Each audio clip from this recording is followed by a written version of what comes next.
y parte de septiembre. Yo sí veo que hay muchos nombres, muchas cosas. Ya esta primera parte la retiro, no la vamos a evaluar, la vamos a evaluar solo en el parcial. Por eso me gustaría que todos leyeran, se aprendieran más o menos esto, que es bonito, que creo que están aquí porque les gusta, ¿verdad? Un poquito la historia de medicina, y yo los deseos míos máximos son de que sea bien placentero, que no sea demasiado contenido ni muy chato, esto muy pesado, ¿verdad? Bueno, ya nosotros vimos la semana pasada la revolución anatómica, y que ahí sabemos, esto solamente rapidito para recordar, que tuvo tres etapas. Una primera etapa antes del Renacimiento, que fue con Mondino de Luci, este italiano, que comenzó a hablar sobre la disección. Después, y los papas ayudaron muchísimo, sobre todo Papa Sixto IV y Clemente VII, vieron que se abrieron los cadáveres. Entonces vieron ahí abajo, como vimos la semana pasada, en algunas universidades ya se permitió hacer las disecciones en los cadáveres, y eso fue una verdadera maravilla que pasara en Europa. En otras partes del mundo esto no se permitió, y sin embargo los europeos, con una visión ya más moderna, un poco más revolucionaria, incluyendo hasta los propios papas, permitieron esto, y esto fue una ayuda muy, pero muy grande para el futuro desarrollo, el futuro nacimiento de la ciencia médica. Después vino los artistas, que ya vimos que no eran médicos, pero con su dibujo, y eran pintores maravillosos, ayudaron muchísimo. Y Leonardo da Vinci, que fue el máximo de todos ellos, que dibujó esas cosas maravillosas como la Mona Lisa, pero también se dedicó, ya se alejó un poquito más de la perfección de la belleza en la pintura, de lo bello, y se fue metiendo no tanto a lo bello, pero sí a lo científico y a lo exacto, ¿verdad? Y ahí comenzó a dibujar ya el cuerpo humano, la cabeza, la cadera, el cráneo, todas esas cosas y muchísimo más, que ayudaron muchísimo al desarrollo, y sobre todo este señor, que fue Andrea Vesalio, que tomó mucho de estos pintores, que además de él también practicaba la pintura, tuvo habilidad para la pintura, y fue médico, y realmente fue el centro de todo el Renacimiento, lo que ayudó, porque al ser médico y al ser pintor al mismo tiempo, y basarse en la pintura de los clásicos del Renacimiento, esto hizo que le permitió a él hacer este libro, que es Humani Corporis Fabrica, ¿verdad? Que es la base, la guía para el desarrollo de la anatomía, y al desarrollarse la anatomía se fueron desarrollando también las otras partes de la medicina, las otras áreas de la medicina. Y Vesalio, recuerden siempre, tiene una importancia enorme, porque influyó en el desarrollo del pensamiento médico, de la práctica médica, de una manera maravillosa. Este señor que está acá. Después, entonces, cuando él murió, viene Bartolomé Eustaquio, que también tuvo una repercusión, porque ayudó también, como estudió la variación anatómica de los ilios pulmonares. Y después, lo que sucedieron a Vesalio una vez que murió, a Colombo, que tuvo su importancia, a Falopio, y por último a Aquapendente, ¿verdad? Todos estos italianos. Una vez que vimos toda la revolución anatómica, vimos la revolución quirúrgica, y aquí está, bajo la influencia de Salio, está Paré. Recuerden que este señor, un francés, que no fue médico, su padre era un carpintero y él fue un barbero, pero se metió en la guerra a estudiar con fuerza. Al principio fue rechazado por la comunidad de cirujanos que se graduaban en las universidades, pero que su cirugía estos cirujanos, recuerden, en esta época era más bien, no hacían lo que hace el cirujano actual, era más bien una atención de líquidos de brebaje para tomar, algunas ungüentos que se lo colocaba, pero no se practicaba las acciones de ciencias quirúrgicas como las conocemos hoy. Y gracias a Pared sí comienza a cambiar la cirugía. Y acá, al principio, que no fue muy bien visto, pero al final, por su acción, por todo lo que hizo, por todo lo que escribió, eh, agarró los dibujos de Vesalio, cosa muy interesante, muy genial. Y ya la hermandad de San Come, que eran cirujanos solo, de esos que se graduaban en la universidad, que no eran los barberos, lo nombró lo llama a su seno, lo hace una personalidad ilustre, y lo llama maestro en cirugía, ¿verdad? Esto realmente fue una genialidad. Este París ayudó muchísimo al desarrollo de la cirugía que ustedes conocen hoy, que van a conocer hoy en día. y publicó 10 libros de cirugía donde fue muy genial. Entonces, Paré tuvo una importancia. Y para ese estudio, quiero que estudie un poquito Paré porque le vamos a preguntar, ¿verdad? Igual que a Vesalio, porque tuvieron una importancia pero muy fuerte hasta aquí dentro del desarrollo de la medicina. Después la teoría del contagio, que lo dimos la semana pasada, que esto fue el señor Fracastoro, un italiano, que pusimos todo lo que él hizo, genial, pero aquí tuvo un problema. Él, a diferencia, esta cosita aquí que yo lo subrayé es muy importante, que la dominen, Fracastoro puramente fue teórico. Sin embargo, Vesalio y Pared, que dibujaban, observaban y dibujaban, observaban y publicaban libros, realmente nadie le podía contradecir lo que dijo Vesalio y lo que dijo Pared porque lo hacían con ilustraciones. O sea, miraban, observaban y las ilustraciones eran casi perfectas. Y esto ningún otro médico podía venir en el futuro y decir, no, esto está mal, esto está... No, no, ahí está genial. Ellos pueden ver el cadáver, pueden abrir, pueden pintar, y pueden hacer observaciones, pueden hacer escrituras sobre lo que están observando y ya es muy difícil que alguien pueda refutar. Por eso que la teoría, lo que escribió Vesalio y Pared fue la base para el desarrollo de la anatomía por un lado y de la cirugía por el otro. Sin embargo, este hombre que fue también una maravilla, Fracastoro, este italiano, no hizo lo mismo, en la práctica no demostró en la práctica, en libros sobre cómo se transmitían las enfermedades, era la teoría del contagio. Y por eso aquí yo les puse aquí, en ausencia de demostraciones objetivas, era válido proponer otras ideas y probar otro camino. Entonces después, cuando pasó el tiempo, vinieron otros tipos con otras ideas y lentamente fueron apagando la teoría del contagio de Frank Castoro, que fue una maravilla, que hubiese sido una base como fue Vesalio para la anatomía y como fue Pared para la cirugía, hubiese sido una base para el desarrollo de la epidemiología, de esta ciencia que surge, que vamos a ver hoy, que surge en el siglo XVIII. Y por esta cosa de la vida se fue apagando su teoría y solamente pasados 200 años fue que vuelve a renacer la teoría del contagio que había desarrollado de una forma pero muy profunda y muy buena el señor Fracastor, pero como lo había hecho solamente de forma teórica, se fue apagando con el tiempo, ¿verdad? Después, aquí está Fracastoro, vimos la revolución en la fisiología, primero vimos a Santorio, este señor amigo de Galileo Galilei, que todo lo que descubría este hombre lo fue llevando a la medicina, el termómetro, etcétera, y fue una maravilla, desarrolló el análisis cuantitativo de la enfermedad, de la fiebre, del latido del corazón, de la presión arterial, que se una serie de cosas muy importantes, y después, que aquí está, y después viene este otro, Harvey, William Harvey, este inglés, que fue genial, que vimos la semana pasada, que también yo quiero que se lo lea más o menos por arriba, que es su figura que hizo, que eliminó toda la teoría aquella que le puse ahí de Galeno sobre cómo era la circulación sanguínea y estableció lo que ustedes conocen hoy, la circulación, el proceso de la circulación sanguínea que ustedes estudiaron ahora, que ya conocen, ¿verdad?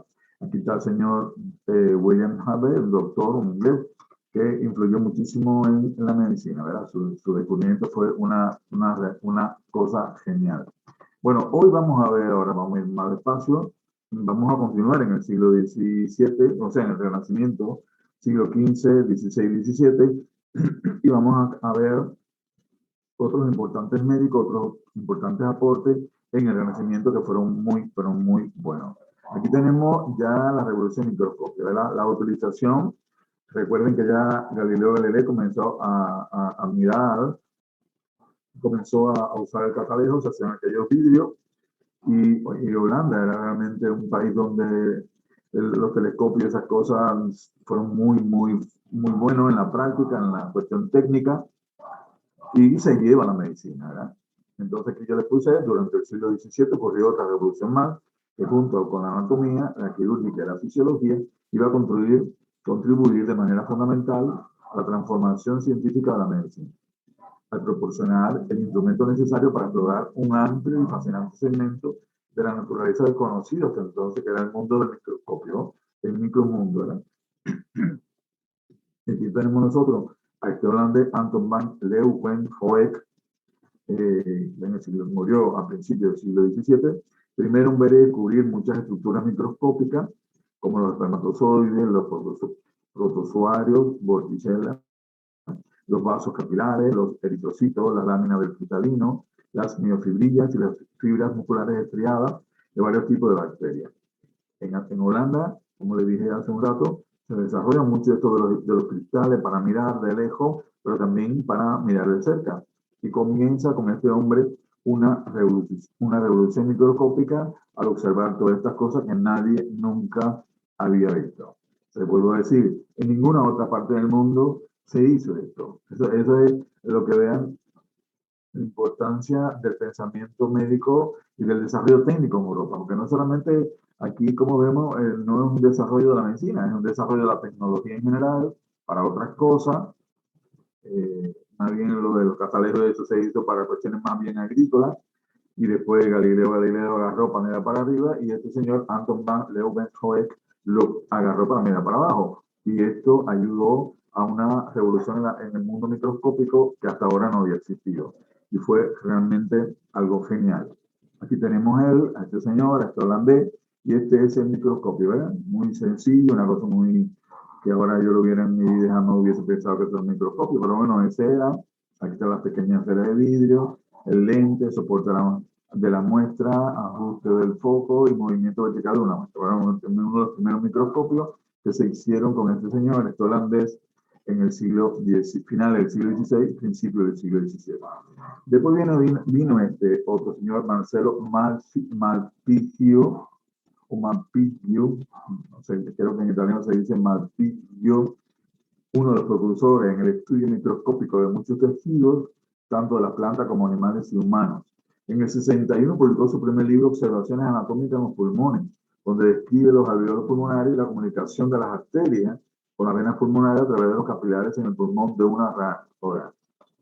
Más adelante describió por primera vez los glóbulos rojos, confundiéndolos con adipocitos, la estructura de la piel, de los ganglios linfáticos del vaso, la existencia de glomérulos en el riñón, el desarrollo embrionario de varias especies y la anatomía de las plantas. ¿Ok? Este señor jugó un papel importantísimo dentro del desarrollo de este mundo microscópico que comenzó con este holandés, recuerden, y bajo la influencia de este holandés, entonces viene este italiano que sí en el siglo puro, en el siglo XVII, siguió la revolución microscópica donde descubrió todas estas cosas.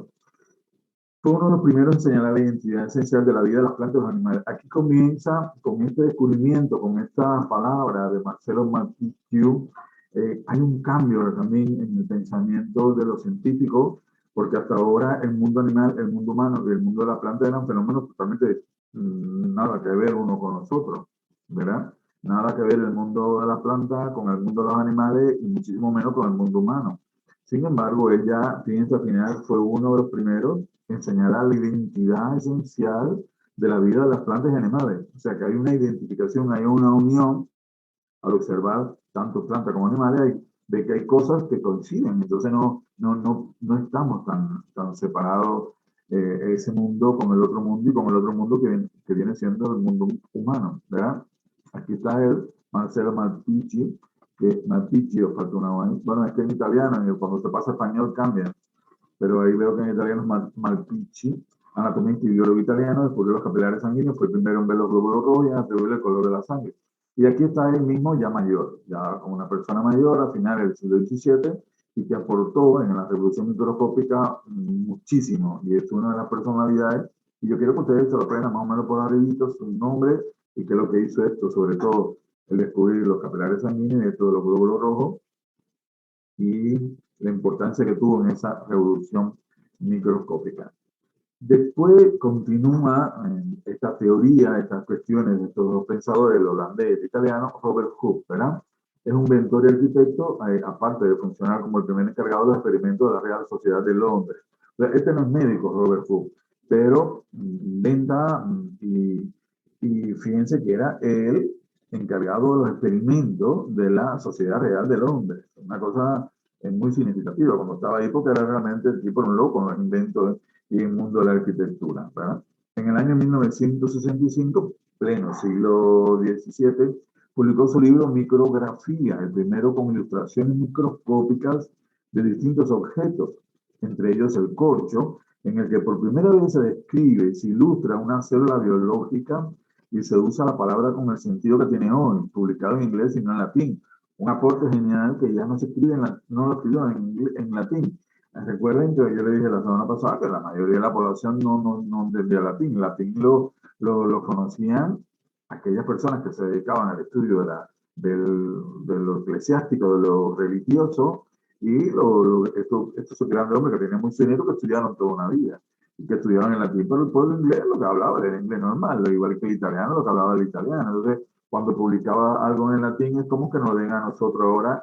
A mí siempre me ha motivado un poquito el latín, pero nunca me ha nunca me ha llegado a enamorar del latín, porque no sé, lo veo demasiado, no me gusta tanto. Pero sería genial, porque hay veces que hay millones de expresiones por ahí en latín que uno no entiende lo que quiere decir. Imagínense un libro completo en latín, los ingleses no entendían. Sin embargo, Robert Hooke, encargado del experimento de la Real Sociedad de Londres, al publicar este libro, Micrografía, en inglés, todo el mundo entendió, todo el mundo pudo leer, ¿verdad? Todo el mundo pudo leer. Y aquí descubre, fíjate lo que dice aquí, el primero con ilustraciones microscópicas de distintos objetos, entre ellos el corcho, en el que por primera vez se describe y se ilustra una célula.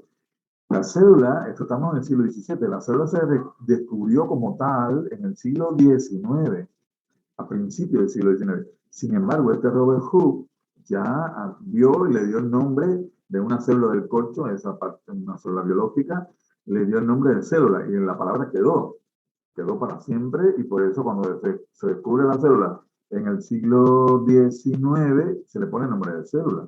¿Okay? Es igual que cuando Demócrito en el siglo V a.C., ya cuando la Grecia clásica, él dijo que existen pequeñitas partículas que que no se pueden dividir, y por eso viene la palabra no divisible en griego es átomo, ¿verdad? Tomo es divisible y A es no. Entonces, no divisible, átomo, él habló de los átomos en cosas no divisibles, cosas átomo, y la palabra se quedó. Después, cuando se descubrió el átomo, ahora en el siglo XVIII, XIX, no me acuerdo bien, ya eso fue una revolución, se quedó la palabra átomo, que lo había dicho Demócrito hacía muchísimos siglos atrás. ¿Okay? Y la célula quedó porque fue vista por primera vez este hombre.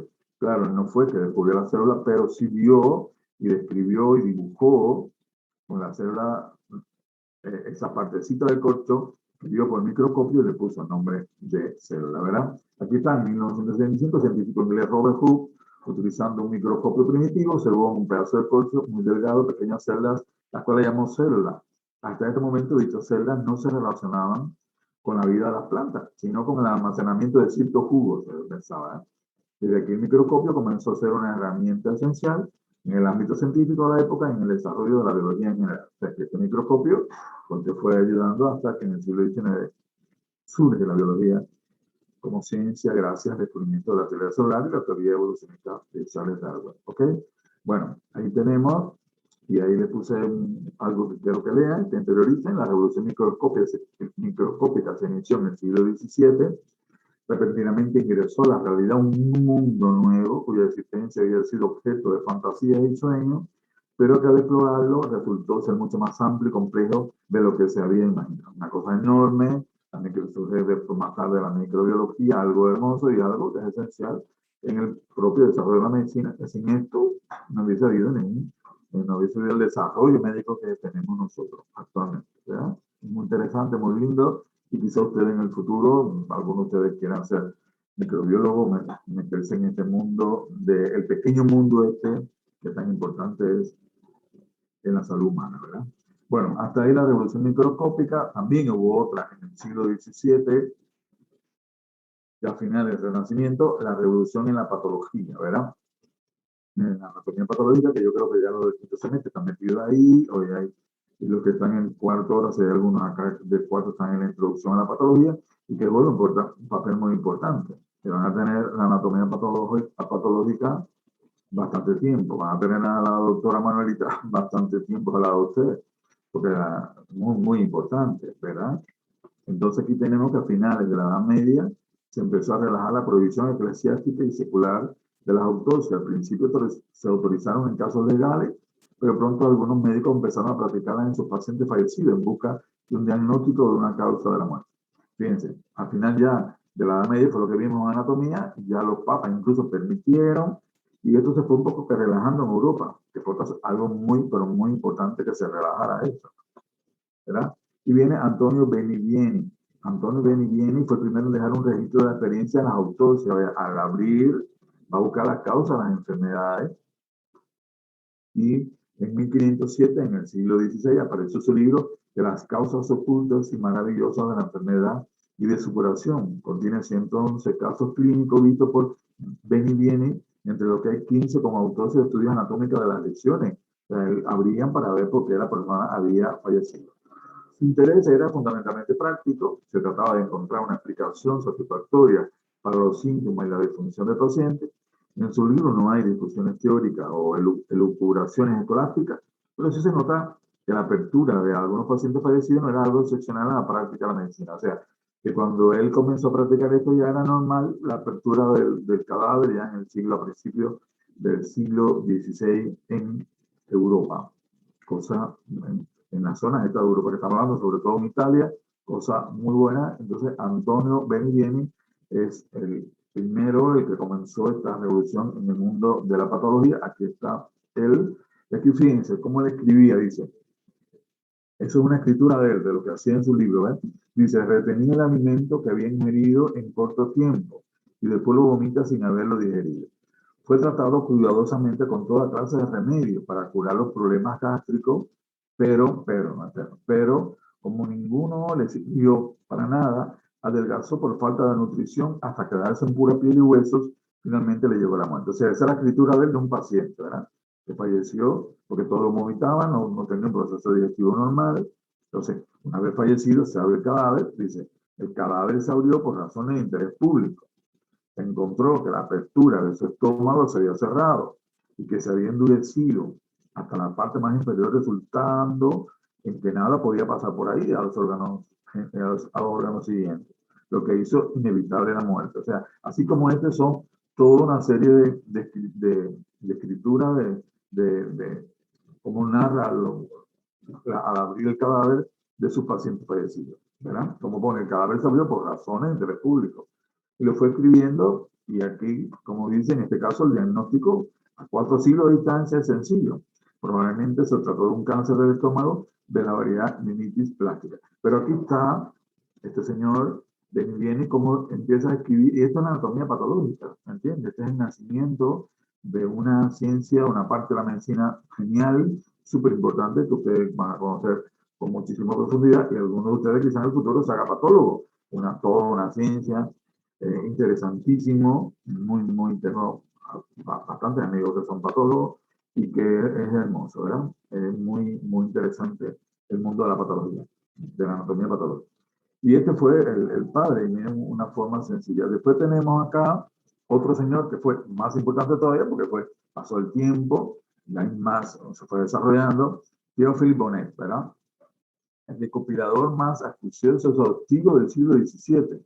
Nació en Ginebra, Suiza, y se graduó en Bolonia a la edad de 23 años. Un joven Bonnet, que es un médico, publicó en el año 1679 Sepulcretum sive anatomia practica es cadaveribus morbo danatis. Eso es latín, ese que para mí yo lo creo un poco pesado. Formando por 3 grandes tomos que alcanzaron las 1.706 páginas y contiene cerca de 3.000 casos clínicos con sus respectivas autopsias recopilados de los escritos de 469 autores. O sea que Bonnet, además de él, también de otras personas que hacían las autopsias y hacían la misma descripción que hacía el médico italiano, ¿verdad? Los casos están ordenados por síntomas principales, en parte alfabética, en parte anatómica, anticipando lo difícil que iba a ser la consulta de sus Sepulchretum, que es el libro que escribió, para encontrar información en un punto específico. Bonnet preparó varios índices cruzados para su primera edición. O sea, que el tipo recopiló todo esto, además de las de él, hizo un libro con 1.706 páginas, el Sepulcretum esto, que fue una verdadera maravilla, ayuda muchísimo al desarrollo de la medicina, porque hay un libro para guiarse, para estudiar, para analizar, y él, para que la gente se le hiciera más fácil encontrar los casos, lo hizo, aquí hizo una información preparó varios índices, o sea, para que usted pudiera buscar con mayor facilidad. Sin embargo, aquí yo le puse en la segunda edición, ya Bonet fallecido, desaparecen los índices. O sea, le quise poner esto para que usted vea que en el desarrollo de la medicina, como de toda la ciencia y de todo, hay gente que no está de acuerdo contigo, ahí está la envidia, ¿verdad? De otros científicos que no quieren, no aceptan que otro médico tenga más éxito que él y de todo. Y aquí mismo le hicieron desaparecer ese índice, que era muchísimo más cómodo para que la gente, incluso comenzaron a decir algunos otros médicos, después de su fallecimiento, que el libro de Bonet, esto del sepulcretum, no era tan importante, era un medio vicio, media basura, y sin embargo quedó. Lo bueno, se puede hablar mal de él, pero lo bueno siempre queda, ¿verdad? Y ahí está el nombre de Théophile Bonnet como uno de los más importantes revolucionarios dentro de la patología en el siglo XVII, ¿verdad? En el Renacimiento. La revolución en la patología se inició y avanzó de manera considerable en el siglo XVI, con la generalización de la práctica de la autopsia de interés médico y la publicación de numerosos textos de correlación anatomoclínica, ¿verdad? En el siglo XVII, con Bonnet, fue el principio de una nueva forma de estudiar la enfermedad, que siguió el camino señalado por Besalio en la anatomía y por Harvey en la fisiología.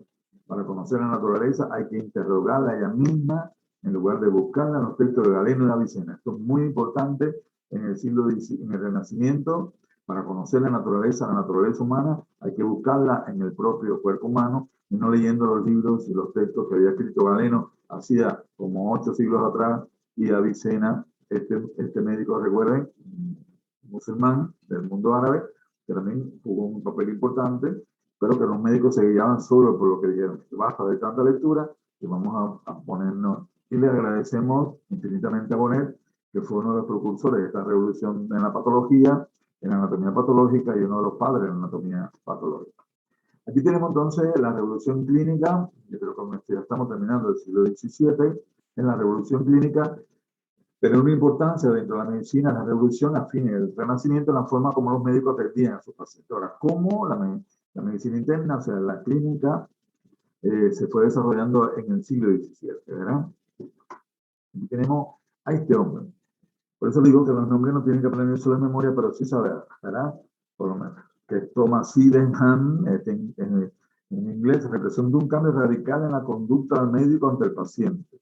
Un retorno a la idea hipocrática de la observación cuidadosa de los síntomas y al concepto de que representan los esfuerzos del organismo para liberar, y al concepto de que representan los esfuerzos del organismo para liberarse de la enfermedad, ¿verdad?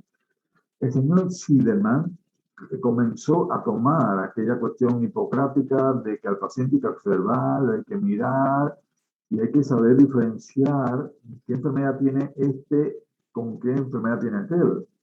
O si este tiene la misma enfermedad que aquel, porque los síntomas se van. Por eso dice aquí, Sydenham también contribuyó de manera fundamental a la consolidación de la idea de la historia natural de la enfermedad. Las epidemias fueron muy frecuentes en Londres en esos años, ¿verdad? Él tuvo la oportunidad de ver muchos pacientes de la misma enfermedad en un mismo día y de llevarse una imagen bien nítida de ella. Entonces, estas cuestiones nosológicas de la diferenciación de las enfermedades comienzan a surgir con este señor Thomas Sydenham. Para que me entiendan lo que estoy hablando, aquí dice, en la producción de enfermedades la naturaleza es uniforme, dice él, en la producción de enfermedades, la naturaleza es uniforme y consistente, tanto que para la misma enfermedad, en diferentes personas, los síntomas son en su mayoría los mismos, e iguales fenómenos a los que se observarían en las enfermedades de un Sócrates se encontrarían en el padecimiento de un tonto. Sócrates, todo un genio. Y la enfermedad que puede tener Sócrates la puede tener una persona tonta. O sea, se refiere a una persona sencilla, sin ningún tipo de fama ni nada de eso. Y es por eso que este señor es el que va haciendo una descripción de las entidades nosológicas, ¿verdad? Que son los conceptos, las enfermedades que se diferencian una de otra. Y que la medicina ahí se fue enriqueciendo porque ya comienza a separarse. Una enfermedad tiene una característica y otra enfermedad tiene otra característica. Pero esta enfermedad va a tener síntomas que se van a repercutir y se van a suceder en todas las personas de una manera igual o bien parecida. ¿Ok? Eso es lo que va haciendo esta cosa que nosotros ya, si se acuerdan cuando estudiamos, no me acuerdo, en bioética, que se llama la entidad nosológica, es la diferenciación del mundo de las enfermedades, ¿verdad? De esta manera, Sydenham postula la existencia independiente de las enfermedades, que la posibilidad de distinguirlas entre sí partiendo de esos síntomas y signos característicos. Lo que hacía falta era abandonar todas las hipótesis, todos los sistemas filosóficos que pretendían explicar y a veces hasta sustituir la realidad y dedicarse a describir los fenómenos patológicos con la misma fidelidad con que un pintor pinta un retrato. Creo que eso se entiende, es genial, de este señor Sydenham, y comienza ya la separación y los libros y esa cantidad de enfermedades tan diferentes que ustedes van a tener que estudiar, que ya se están estudiando y que lo va a hacer personas ilustres en el mundo de la ciencia porque van a tener un dominio bastante profundo sobre lo que es las diferentes enfermedades que nos atacan a nosotros los seres humanos, ¿verdad? Y le agradecemos a este señor, el señor Sydenham, ¿verdad? En inglés, que aportó muchísimo también al desarrollo de la medicina. Entonces, aquí yo hice un cuadro para terminar la medicina del Renacimiento, para que se guíen por acá, para ayudarles un poco en su estudio. Y puso así, por ejemplo, vamos a empezar, siglo en el Renacimiento. Recuerden que en el Renacimiento aquí yo tengo siglo XV, XVI, XVII. Y aquí la primera que estudiamos, que es muy importante, fue la Revolución Anatómica, que comienza antes del Renacimiento mismo con este italiano De Lucy en el siglo XIV. Después se va profundizando en el siglo XV, en el siglo XVI con fuerza, en esos pintores maravillosos que tuvo Italia fundamentalmente, y como Leonardo da Vinci, que fue pasando de ser un pintor excepcional a meterse en el mundo de la ciencia, cosa que se le agradece eternamente, porque gracias a su dibujo motivó a otra persona como Vesalio, en el siglo XVI ya, que comienza a dibujar cientos y cientos de todo el cuerpo, y con su libro Fábrica realmente fue una maravilla y constituyó algo importantísimo en el desarrollo de la medicina en el Renacimiento. Después tenemos junto con la revolución anatómica una revolución quirúrgica. Y hablamos ahorita de Paré, este francés, que se fue convirtiendo de un barbero amante de la medicina, metido en cuanta guerra había, con los cadáveres, con los heridos, y ahí iba describiendo, y con esta influencia del señor Vesalio, ¿verdad? En la pintura, Paré no fue pintor, pero tomó todos los dibujos de Vesalio, de su libro Fábrica, y por ahí se fue guiando y fue constituyendo fue transformando la cirugía, por lo tal motivo constituyó la acción de Paré una revolución en el mundo de la cirugía, en el mundo quirúrgico, ¿verdad? Bueno, junto con la revolución quirúrgica y la revolución anatómica viene la teoría del contagio con Francastoro, que ya vimos ahorita, que por desgracia no fue práctico, solamente teórico. Esta teoría, por desgracia, quedó en el olvido y solamente 200 años después fue que se retoma lo genial, los descubrimientos geniales. Que fue triste, como le dije la clase pasada, porque miles de seres humanos que se murieron, se podían haber salvado si se hubiese desarrollado esa teoría del contagio del Francastoro en el siglo XVI, XVII, XVIII, ¿verdad? Bueno, después tenemos nosotros la revolución en la fisiología, también en el siglo XVII, con Santorio, ya lo vimos, este amigo de Galileo, que fue el primero que comenzó a hacer un análisis cuantitativo en los pacientes, y Harvey, este inglés que estudió toda la circulación sanguínea en el cuerpo, como era, a diferencia de una teoría que había predominado por siglos, aquella cosa que había explicado el señor Galileo. Después tenemos la revolución en el mundo microscópico, que lo vimos ahorita, ¿verdad? Hace un ratito, con este holandés Leeuwenhoek, Malpighi, este italiano, que desarrolló, y por último Koch, un inglés que no era médico, pero que sí colocó por primera vez la palabra célula y desarrolló su libro Microscopia, que creo que se llama, con muchísimas dibujos y muchísimas anotaciones sobre este mundo, constituyendo una verdadera revolución, algo que nunca se había hecho antes en el siglo XVII, que nace la revolución microscópica, y como yo les puse hace un ratito, fue una cosa que se abrió, que se pensaba que era y realmente constituyó un mundo tan infinito y tan grande como es el mundo, el mismo macromundo, ¿verdad? Después tenemos la otra revolución, que fue la revolución en la patología con Vieni y con Bonnet, que ya vimos los padres, yo considero, de la anatomía patológica.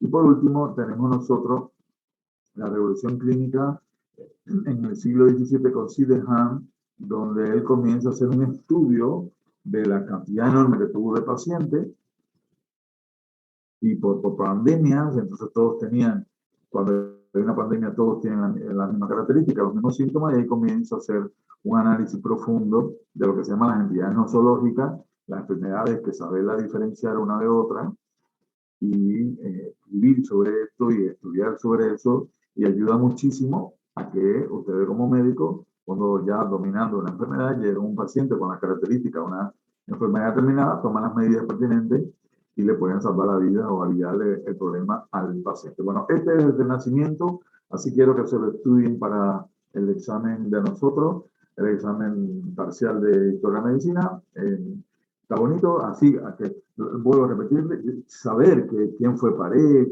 que la revolución quirúrgica, saber quién fue Bonnet, ¿verdad? Quién fue Sydenham, quién fue Hooke, Malficio, más o menos grandes rasgos, sobre todo Vesalio, ¿verdad? Francaptoro, Harvey, Santorio, ya diferenciar uno de otro sencillamente entre ustedes, un estudita que estudiaron un poquito para el examen y que fueron realmente maravillas dentro del pensamiento pensamiento médico, y gracias a estas 1, 2, 3, 4, 5, 6 bolas, la medicina comienza a desarrollarse con una mayor envergadura en el otro siglo. ¿Ok? Bueno, esto es lo que nosotros teníamos de la semana pasada, que no quise poner tanto porque no es demasiado. Y me puse a pensar que hay que ahorrar tiempo. Vamos a pasar entonces ahora a la clase de hoy. Esto es lo que hemos visto, fue la clase pasada, que es el Renacimiento. Vamos ahora a la medicina en el siglo XVIII. Vamos a ver un poquito acá. Este PowerPoint ya está ahí abierto. Aquí vamos a ver acá. Bueno, medicina en el siglo X, medicina en la Ilustración, ¿verdad? O el siglo de las luces, en medicina en el iluminismo, que en español también mucha gente, en portugués creo que usan más el iluminismo, por la luz, que fue el siglo este. Nosotros en español se usa más la palabra ilustrado, ¿no? La ilustración, medicina en la ilustración, siglo XVIII. Ya vimos siglo XV, XVI, XVII, que es eso que vimos, que acabamos de terminar ahora, y vamos a pasar ahora a la medicina en la ilustración. Y aquí tenemos un cuadro muy, muy famoso, y este señor lo vamos a ver ahorita, que fue el descubridor de la vacuna, era Jenner, que realmente fue, bueno, ahorita vamos a hablar un poco de eso. Medicina en la ilustración. Entonces aquí, todos ustedes, todos los que están aquí, creo que fueron mis alumnos, tanto en bioética o en epistemología, y de aquí hablamos un poco, en la ilustración de epistemología, hablamos de bastante de ella, ¿verdad? Bueno, aquí les puse un resumito para que ubicarnos. El periodo de la ilustración o de las luces corresponde al siglo XVIII europeo, época guiada por un movimiento humanístico que desde Inglaterra y Holanda se extendió a Francia y Alemania, ¿verdad? Época guiada por un movimiento humanístico que desde Inglaterra y Holanda se extendió a Francia y Alemania. Hay una revolución en este siglo en Europa, y ya les vuelvo a decir, para mí toda esta revolución está condicionada por el aspecto económico. Ya es una Europa metropolitana en el sentido de que son metrópoli, Holanda es una metrópoli, Inglaterra, supermetrópoli, Francia otra, Alemania no tanto, porque no llegó a tener, a meterse debido a sus divisiones en el mundo de descubrir tierra, pero sí Francia, Holanda e Inglaterra eran ya potencias que tenían bajo su mando muchísimas colonias en el mundo, ¿verdad? Nosotros, la mayoría, fuimos colonizados por Estados. Lo único que por cuestiones de la historia ni España ni Portugal no tuvieron esto que tuvieron Inglaterra, sobre todo, ¿verdad? En Inglaterra se comienza, como ya estudiamos también en epistemología, comenzamos a ver el desarrollo de la técnica, ¿verdad? Y en Inglaterra, en este siglo XVIII, en este mismo siglo XVIII, explota o sale la primera revolución industrial. donde aquí lo importante ahora no es el feudalismo, no es tener tierra, no, ni tener animales, ni tener muchos campesinos trabajando para mí, sino lo importante ya a partir del siglo XVIII es un cambio, es un mundo capitalista, es el capital, es tener plata, es tener dinero, monedas, ¿verdad? Y tener industria y tener procesos, lugares donde se procesan las cosas y que yo pueda vender esas cosas. Eso es lo importante. Ahora, la tierra pasó a un segundo plano. Y ahora Inglaterra ya una Inglaterra capitalista, en el siglo XVIII ya Inglaterra era un país capitalista, realmente había que romper con las normas, con las cosas de una Europa que desde el siglo IV implantó una forma de vida que fue la forma de vida feudal.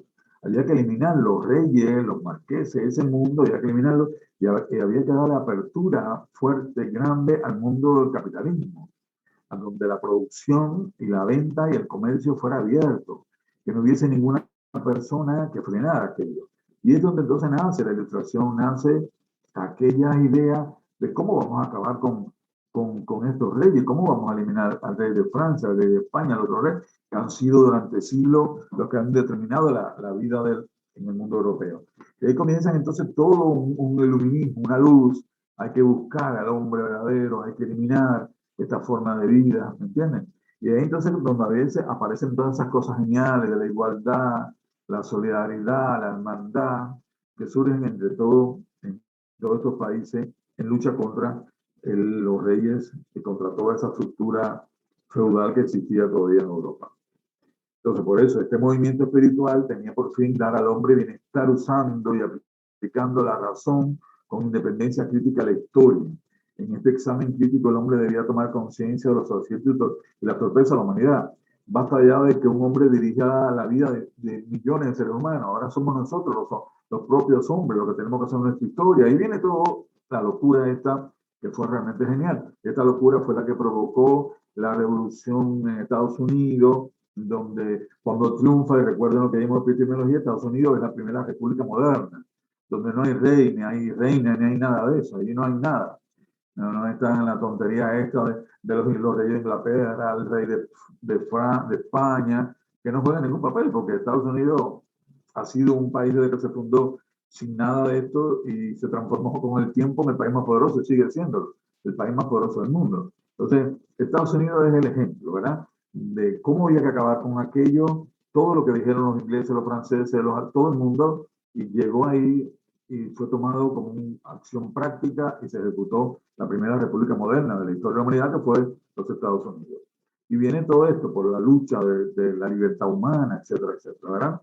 Aquí, los que se acuerdan de Kant, era la época, a decir de Kant, que la humanidad debía dejar de su minoría de edad, estar aplastada por la naturaleza y por algunos individuos y transformarse en algo superior, pasar a la mayoría de edad. ¿Se acuerdan? Más o menos los que estudian un poquito de epistemología se deben acordar de esta cosa maravillosa, pasar a un peldaño superior, ¿verdad? En la ilustración se dio la transformación de lo netamente experimental a lo racional. Aquí lo que prevalece ahora es la razón, es decir, todo se concedía a través de la razón y lo que estuviera fuera de ella o no existía o no era cierto. ¿Qué pasa en la medicina? En la medicina pasó algo similar, solo que en esta transformación no se volvió la experiencia o lo empírico. Vieron que en el siglo XVII todos decían, la naturaleza hay que conocerla a ella misma, dentro de ella misma. Eso es lo empírico, ¿verdad? Esa es la observación. Entonces te dice aquí que en la medicina pasó algo similar al siglo XVIII, o sea, la razón. Pero no se abolió la experiencia, sino que se unió, se completó con la razón. Pues a través de la experiencia, los médicos observaban las características de las enfermedades y a través de la razón se permitía la independencia de las creencias tradicionalistas y se podía profundizar en la búsqueda de soluciones y curas para las enfermedades detectadas. Eso quiero que lo entiendan bien, por favor, en el Renacimiento, disculpen, en el siglo de la Ilustración, en el siglo del Iluminismo, la medicina quedó con aquella fuerte cosa que se ganó el renacimiento de la observación. El médico tiene que observar, tiene que basarse en evidencia, pero esas evidencias y esas cosas que él está observando se tienen que llevar a la razón, al razonamiento humano, a la razón del científico. No es a seguir con las ideas de pensadores anteriores. Las ideas de los pensadores anteriores es la base, ¿verdad?, de mi observación. Pero en la medida que yo descubra cosas nuevas, cosas que no es lo que habían dicho los clásicos, realmente hay que luchar por que triunfen estas ideas nuevas. O sea, en la medicina se une la observación que se desarrolló mucho en el Renacimiento con el razonamiento de la Ilustración. ¿Me entiendes? Hay una unión, hay un matrimonio con la medicina y que fue algo maravilloso. Los médicos siguieron observando el cuerpo humano, siguieron observándolo todo y ahora hay mayor utilización de la razón, porque es un siglo donde se estimula el razonamiento, ¿verdad? No como los siglos anteriores, que cualquier cosa que usted razonaba y que iba en contra de los dogmas, ya usted estaba maldito. Ahora no, ahora hay un cambio, hay una vida totalmente nueva. O sea que el médico que observaba todo, lo de su paciente, lo del cadáver, lo del enfermo, qué sé yo, ahora tiene un basamento de razonamiento más fuerte y que le permite hacer cuanta crítica quiera al pensamiento médico anterior, sobre todo a todo lo que venía del mundo árabe y a todo lo que venía del propio Galeno, que había pasado ya siglos. Yo creo que ni sus huesos existían por todo el tiempo que había pasado. ¿Ok? Aquí entonces pongo, en la transformación de la medicina se buscó también estudiar al hombre, es decir, que el hombre fuera el centro de estudio de la misma, en donde no solamente se buscó tratar el aspecto físico del hombre, sino también el aspecto moral, ya que ahora la medicina, debido a esas influencias tan fuertes del pensamiento de la Ilustración, donde lo más importante es el hombre, su libertad, su acción, ese pensamiento también llega al médico, llega a los médicos, llega a la medicina, y los médicos entonces se enfocan no solamente a estudiar la biología humana, sino también se enfocan a estudiar al hombre en su totalidad, el hombre como un ser humano, que piensa, que analiza, que sufre, que vive, ¿me entienden? Y ahí hay entonces un paso de avance también en la medicina.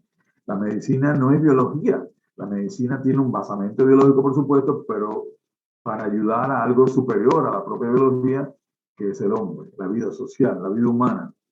Y la Ilustración ayudó enormemente a ese pensamiento de los médicos. Fue una verdadera maravilla.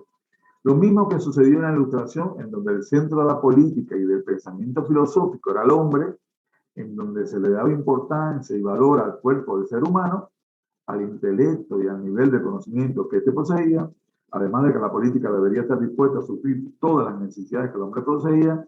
Es por esto que la transformación de la medicina aportó a esta concepción en la medida en que el hombre se convirtió en el centro de su trabajo, ¿verdad? Es por esto que la transformación de la medicina aportó a esta concepción, o sea, reciben mutuamente, fue un vínculo de uno para el otro. El Renacimiento, la Ilustración es un siglo, el siglo de las luces, es el siglo de razonamiento donde se busca la libertad plena del hombre, luchar contra los reyes, luchar contra todos aquellos. Y ese pensamiento donde el hombre es el centro, llega al pensamiento médico. Los médicos comienzan a ver que lo que están analizando no es un grupo de huesos, de carne y de órganos, lo que están analizando es un ser humano que hay que verlo también, su pensamiento, sus cosas, su costumbre, su idiosincrasia, etcétera, etcétera. Entonces la medicina va a tener un enfoque ahora hacia el hombre como ser humano, como ser social. Y esto, a la medicina enfocarse para allá, también desarrolla muchísimo y ayuda mucho al pensamiento de la Ilustración. Ya en el siglo XVIII, que vamos a ver después en el siglo XIX qué pasa, en el siglo XVIII la medicina se enfoca al hombre. Se enfoca al hombre no como una cosa enferma, se enfoca al hombre como un ser humano enfermo. ¿Me entienden? Ayudado por este pensamiento tan fuerte que se desarrolló en Europa y en los Estados Unidos de la Ilustración, donde el centro del universo es el hombre. El hombre, sus necesidades, sus preocupaciones. Lo mismo llega a la medicina.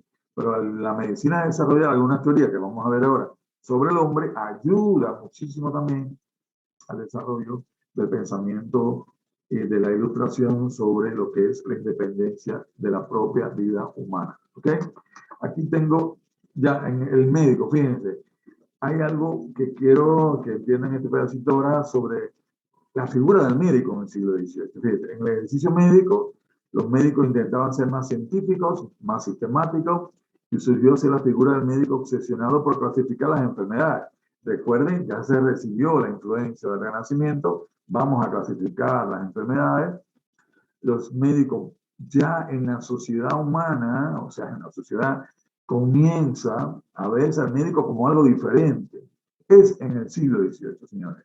Quiero que recuerden esto. En el siglo XVIII, el médico se le empieza a ver como un científico, una persona más sistemática, más observadora, una persona que está obsesionado por saber diferenciar las enfermedades. Se le ve como toda una figura de una importancia muy, pero muy grande. Esto nace en el siglo XVIII.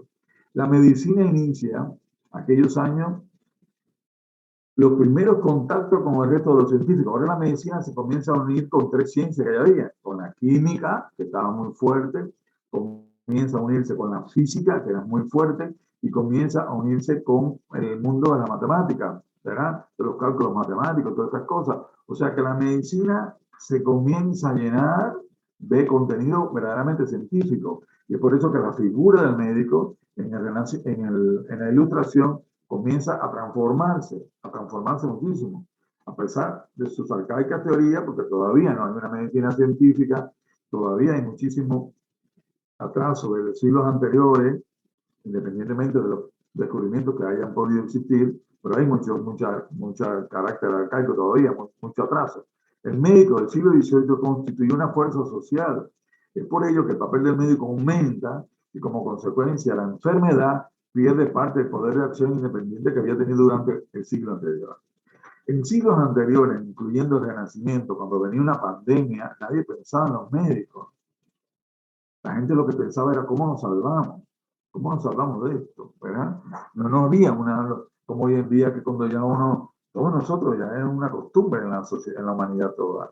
Yo me siento un poquito mal y el primero que pienso es en ustedes, ¿verdad? Me duele la garganta, me duele aquello, y lo primero que te dicen, no, tienes que ir al médico. Existe esa figura ya. Demasiado existe ya, una fuerza, pero en el Renacimiento no, la gente se enfermaba y no había ningún médico, claro, la gente más pudiente, tenía aquella persona que iba, que te analizaba, que te observaba, había algunos puestos, pero no existía un pensamiento de que el médico es el que me va a ayudar, todavía. En el siglo de la Ilustración es que esto comienza, porque ya la gente ve al médico como el tipo que está vinculado con los científicos, que está tratando de diferenciar las enfermedades, ¿entiendes? Entonces ya comienza a surgir esa figura del médico que conocemos actualmente, aquel tipo que sabe, aquel tipo que me va a curar, y comienza entonces, en cuanto hay un problema de una epidemia, rápidamente todo el mundo corre para el médico. Hoy el mundo estamos viviendo una epidemia, lo conocemos, el coronavirus, y quién es la figura más importante, quién es el que todo piensa, quién es el que todo, en ustedes los médicos, en los hospitales, dónde me van a ingresar, qué me van a hacer, así es, ¿entiendes? Todos somos así, porque ya la medicina está en la sociedad como esta estructura genial, maravillosa, que ayuda a todo el mundo entero cuando hay un problema de salud. Pero en la época del Renacimiento todavía no. Comienza esto a ser en la etapa de la Ilustración. El médico comienza a tener una importancia enorme en cuanto a las personas se sentían enfermas. Y cuando hay una epidemia, rápidamente la gente corría al médico. El médico es el que tiene. Yo me acuerdo que muchísimas cosas que yo he leído, la gente tomaba sus propias cosas cuando venían las pandemias. No había un médico por todo aquello. Bueno, vamos a hacer esto, vamos a hacerlo. Y me acuerdo que dentro de esta pandemia había un rey que cercó y dijo, nosotros tenemos que evitar que llegue la pandemia y que no había médico. Y su palacio lo llenaron de leña y de madera, qué sé yo, y prendieron un fuego porque dijeron, el espíritu maligno de la enfermedad no puede entrar acá, que era la enfermedad, no me acuerdo, era la peste, sí, pero que producía una muerte instantánea. Entonces, al quemar el fuego, con fuego constantemente no se podía parar acá el fuego. Jamás el rey de ahí dijo, no se puede parar esto, junto con los religiosos, y todo el mundo echaba leña y buscaba leña y quemaban aquello. ¿Qué pasó? Que las ratas, con las pulgas de las ratas, se transmitía la enfermedad, no pudieron pasar nunca para allá adentro. El calor era tan intenso que nunca nadie se enfermó. O sea, que buscaban las medidas por sí mismos para poder salvarse. No había una figura del médico como ya comienza a ver en el siglo XVIII, por esa propia unión que tiene el médico con los científicos y por esa obsesión que tienen los médicos de poder clasificar las enfermedades. Esto es lo que me están entendiendo, más o menos, ¿no? Lo que estamos explicando. El médico fue un hombre respetado por su conocimiento y sus cualidades morales. Entonces, que ahora también hay otra cosa que aporta al siglo XIX, que vamos a ver ahorita con un señor, con Percival, donde ya comienza a hablar de las cualidades morales que tiene que tener un médico, ¿verdad? De la actitud moral que tiene que tener, el comportamiento que tiene que tener. Comienza a hablar sobre la ética médica. Entonces aquí ya hay un cambio. Por eso se dice, el médico fue un hombre respetado, puso conocimiento porque ya se une a los científicos, ya no está hablando para hablar, ya no está hablando de una teoría de hace 14.000 años atrás, no, no está hablando con base, con la observación y con el razonamiento. Esas dos cosas son de maravilla. Y es por eso que entonces la sociedad comienza a ver como un individuo que realmente me va a salvar, que me va a ayudar a mí, a mi familia. Y la figura del médico se eleva en el siglo XVIII, ¿verdad? Ahí yo puse Sir Hans Sloane, primer médico honrado con el título de barón. Fue uno de los fundadores de la Royal Society y su museo y biblioteca fueron más tarde el núcleo del antiguo Museo Británico. Fíjense, el tipo que se transformó su biblioteca en un museo, el primer museo británico en Inglaterra, y lo llevaron al título de barón solamente por ser médico. ¿Ok? Porque los títulos de varones tienen por hazañas o cosas que los reyes de Inglaterra determinaran. Sin embargo, aquí era solamente porque fue médico y porque fue una maravilla seguro en el mundo de la ciencia, en la búsqueda del dominio de las enfermedades. Entonces, el papel del médico se elevó enormemente en este siglo XIX. Al igual que en el siglo precedente, los médicos se combatían aposeadamente publicando panfletos. Es por ello que durante la Ilustración aumenta la calidad de las revistas médicas. En el Renacimiento, en el siglo XVII, hay muchas escrituras que ya está pasando del latín, como dijimos, del latín a la lengua de la gente. Y eso fue una maravilla, que los ingleses pudieran leer en inglés. Entonces todo el mundo podía leer. Los italianos en italiano, los franceses en francés.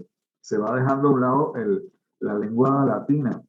Pero ahora ya con el desarrollo de la escritura, con aquella enciclopedia que se hizo en Francia, todo esto estimuló a que en toda Europa se comenzaran a publicar cientos y cientos de revistas y de libros de medicina y de todo. Pero como estamos en la medicina, muchos libros de medicina se escribieron.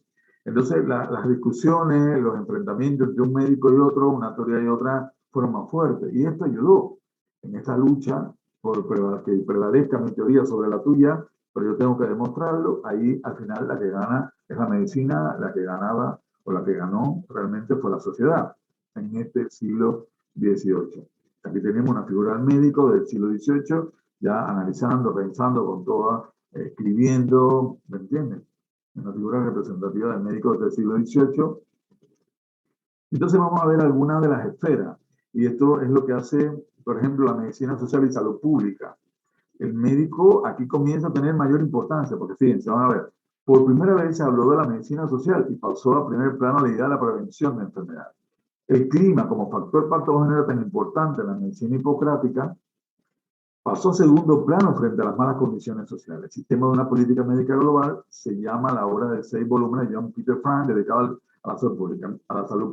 Fíjense, hasta ahora era el clima de que tiene, como ustedes saben, claro que sí, que tiene su importancia, pero en Inglaterra, sobre todo, y en la Francia de esta época, recuerden que en Inglaterra, en el año 1000, se tiene como año, más o menos, el año 1769, siglo XVIII, explota la primera revolución industrial, o sea, nace la primera revolución industrial que después va a Francia y va un poco a Holanda. Todo esto hace que las ciudades cambien, que se necesita mano de obra, en el campo hay mucha pobreza, mucha miseria y todo el mundo viene. Entonces las condiciones del hombre eran horribles, se morían cientos de personas cuando venía una enfermedad, una de estas pandemias. En París pasaba lo mismo, en todas las ciudades holandesas lo mismo, y también después en todas otras ciudades de Europa que comenzaron a producir el proceso productivo, la industria. Y esto hace entonces que se dejara un poquito más al lado la cuestión del clima y se fueran más para la problemática de las condiciones horribles que vivían los franceses, vivían los ingleses, y se morían, en un día se morían miles de personas, ¿verdad? Entonces ahí comienza la medicina a tomar un papel importante y hay que prevenir todo esto. Y comienza el papel del médico, como les dije, a ser más importante, y el enfoque de los médicos del siglo XVIII comienza a abrirse el diapasón, no solamente en un individuo, sino en una sociedad toda. Y esto realmente fue una cosa muy, muy revolucionaria. Fíjense, las epidemias eran frecuentes en el siglo XVIII. La peste bubónica produjo más de 300.000 víctimas en Prusia en el 1709. El tifus exantemático, 30.000 en Francia, en el año 41 de ese siglo XVIII. El paludismo, la difteria y la tosferina fueron causas de elevada mortandad. En el año 1723 la fiebre amarilla apareció por primera vez en Europa, ¿verdad? Eran miles de las personas que se morían. La viruela fue la gran enfermedad del siglo XVIII. Es por ello que por eso más importante en salud pública fue la introducción en Europa en el año 1798 por Edward Jenner, o Jenner. Este señor, quiero que lo tengan en mente, este fue quizá ya ustedes lo conozcan con anterioridad, ¿verdad? Pero su figura fue más importante en el desarrollo de la medicina. Edward Jenner, de una vacuna efectiva y segura contra la viruela, fue el que descubrió esa vacuna. ¿Verdad? Comprobó que las mujeres que ordeñaban vacas con vacina, o sea, que tenían la viruela, se infectaban, sobre todo en las manos, pero no contraían la viruela. En el año 1796 inoculó a un niño, James Fitz, con líquido de una vesícula de una ordeñadora, y el niño naturalmente se contagió. Varias semanas después le inoculó con líquido de una lesión de un paciente con viruela y el niño no se enfermó de viruela. O sea, se descubre la vacuna porque de la teta de la vaca mismo que tenía la viruela y se le pasaba a las manos de la ordeñadora, pero no se enfermaban, solamente su mano. Vamos a ver un vídeo que les puse ahí, que está maravilloso, sobre Edward Jenner. Esto fue una figura que hizo que la medicina en el siglo XVIII se elevara, por esta vacuna que estamos todos nosotros, que yo creo que todos los brasileños, que la mayoría de ustedes son brasileños acá en toda la medicina, seguro que ya se vacunaron. Ya yo me vacuné también, eso es algo genial, que hay todavía millones de seres humanos pidiendo esa vacuna. Bueno, y esto nace gracias a este señor Edward Jenner, que tenemos que recordar, y ustedes quiero que se lo aprendan bien porque siempre voy a preguntar sobre él, ¿verdad? El declinar de los hospitales monásticos y el aumento de población en las ciudades convirtieron en un problema grave el cuidado de los enfermos indigentes. O sea, ya son demasiadas personas, ya no dan cabida en los hospitales aquellos que estaban fuera de la ciudad, de donde estaban las monjas que cuidaban, y cuidaban a 20, 100, 400 personas, supongamos, pero en el momento las ciudades de Londres se llenaban de mucha gente pobre, con miseria, y cuando hay una pandemia no da abasto. Entonces todo esto comienza a cambiar el enfoque de la medicina en el propio siglo XIX. Aquí tenemos las pandemias. No sé si vieron, hay muchas películas. Hay una que a mí me encantó que se llama Amadeus, la historia de Mozart, que Mozart muere también en una de estas pandemias. Es el súper genial músico. Y murió y se ve muy bien en esa película como la gente, los cadáveres en las calles se montaban en una carreta, algo horrible, ¿verdad? Y ahí la figura del médico, ya un médico que tiene una personalidad diferente, comienza a tener una importancia mayor. Ya la gente busca al médico, ya comienza a buscar al médico como mi salvación. Y para más remate viene este señor, Edward Jenner, y hace este descubrimiento que no fue bien visto al principio y muchísima gente lo criticaron. Y lo que pusieron fue barbaridades sobre él, pero al final ganó Edward Jenner y su descubrimiento, ¿verdad? Aquí está él. Aquí tiene una foto, un cuadro célebre que se parece que puso al principio de este niño que está siendo vacunado con el pus de aquella ordeñadora enferma, pero que solamente se enfermaban las manos, no se enfermaban sus rostros. Y a este tipo la medicina le debe, y la medicina no, la sociedad toda le debe mucho, muchísimo a este hombre, ¿verdad? Bueno, en la fisiología, vamos a ver un poquitito la fisiología moderna de Aurora, el trabajo realizado durante el siglo XVII por el médico holandés Herman von Haber y su pupilo, el científico suizo Albert von Haber, ¿verdad? Estamos en el mundo de la fisiología. Sus críticas a los iatroquímicos que creían que la fisiología solo incluía reacciones químicas y a los iatrofísicos que creían que solo incluía reacciones físicas, pusieron la base del estudio integrado de la fisiología. El señor Hermann von Haber y su alumno suizo Albert von Haber. Haber fue el primer científico que estableció que toda la materia viva posee irritabilidad, ¿verdad? Durante la segunda mitad del siglo XVIII, el médico italiano Luigi Galvini demostró que era posible conseguir que los músculos de la pata de una rana se contrajeran estimulándolos con una corriente eléctrica. Y el fisiólogo italiano Lázaro Spallanzani investigó la actividad del jugo gástrico durante la digestión. Spallanzani también estudió la fecundación, la inseminación artificial en animales inferiores, ¿verdad? El descubrimiento del leucocito ocurrió a mediados del siglo XVIII por William Hewson, que lo descubrió simplemente como células carentes de color. Además, mencionó que estas células eran producidas por el sistema linfático, donde eran transportadas a la circulación sanguínea. Hewson pensaba que las células blancas podían convertirse posteriormente en células. Todos descubrimientos y cosas geniales para el desarrollo de la fisiología. Aquí yo les puse su cuadro. Aquí está este señor holandés, Boerhaave, con su discípulo, el suizo Haller. Aquí tengo al italiano Galdini. Por otro lado está Lázaro Spallanzani, que fíjense, aquí yo le puse un poquito mal, pero se entiende, ¿verdad? Demostró que no existe la generación espontánea de la vida, abriendo camino a Pasteur, que lo vamos a ver en el siglo XIX. Esta cosa genial que fue Louis Pasteur, que seguro que ya todos conocen, pero lo vamos a estudiar a partir de la semana que viene, que arrancamos con el siglo XX. Acuérdense que la generación espontánea fue una teoría de Aristóteles de que la vida podía surgir espontáneamente en un lugar determinado. Y por último estaba este señor Hewson, que fue miembro de la Royal Society de Inglaterra, que descubrió los leucocitos. ¿Verdad? Esto es el desarrollo fuerte que se le dio al mundo de la fisiología. Vamos a ver un momentito la oftalmología rápidamente. Se realizaron adelantos en la anatomía y en la fisiología del ojo, que ya lo habían hecho los árabes, pero se desarrolló un poquito en el Renacimiento y ahora con más fuerza acá. En el siglo XVIII, Jacques Jebel enseñó el primer procedimiento quirúrgico para la extracción de las cataratas, y en 1773 María Teresa, la reina de Austria, fundó en Viena la primera facultad de oftalmología del continente. O sea, comienza la oftalmología a ser una parte de la ciencia médica aparte, ¿no? La terapéutica en el siglo XVII no se caracterizó por nuevos métodos revolucionarios de tratamiento. Continuaron en boga la sangría, la ventosa, purga y dieta. Las enfermedades venéreas todavía se trataban con dosis masivas de mercurio, flebotomía y baño. Los médicos empezaron a poner el termómetro a los enfermos. El termómetro que fue descubierto en el siglo XVII, en el siglo XV, siglo XVI, disculpen, por Galileo Galilei, que fue introducido a la medicina, comenzó a utilizarse por los médicos ya con fuerza en todo este siglo, sobre todo en países más desarrollados. Esta parte sí es importantísima, ya la psiquiatría y la ética, ahí cambia.